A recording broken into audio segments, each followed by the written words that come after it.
ہمارے جو بریلوی حضرات ہیں انہوں نے کہا کہ بھئی اذان سے پہلے صلاۃ والسلام، انہوں نے کہا اس کے ناجائز ہونے کی کیا دلیل ہے؟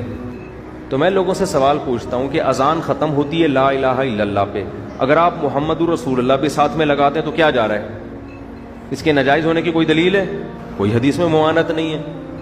اور کلمہ بھی بڑا اچھا ہے کہ محمد رسول اللہ صلی اللہ علیہ وسلم، محمد اللہ کے رسول ہیں، کتنا اچھا کلام ہے۔ لیکن بھائی جو نبی سے جتنا ثابت ہے، اللہ اکبر پہ اذان شروع ہو رہی ہے، لا الہ الا اللہ پہ ختم، تو اس میں آپ کے لیے آسانی ہے۔ اگر آپ نے اپنی طرف سے ایڈیشن شروع کر دی تو بریکیں کیا ہو جاتی ہیں؟ فیل۔ تبھی آپ ربیع الاول میں دیکھیں ہر سال بدعتوں میں کمی کے بجائے اضافہ ہوتا چلا جا رہا ہے، کیونکہ جب آپ اصول سے ہٹ گئے نا تو پھر بے لگام ہو گئے۔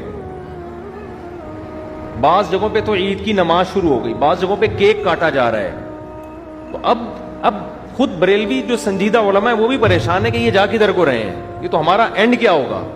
تو بھائی یہ اینڈ اس کا فطری نتیجہ ہے، یہ ایسا ہی ہونا تھا، اور اگلے سال اس سے بھی زیادہ ہوگا، اور اگلے سال پھر اس سے بھی زیادہ۔ تو یہ پہلے آپ دیکھیں دیوبندی بریلویوں میں فاصلے کم تھے، اب یہ فاصلے کیا ہوتے جا رہے ہیں؟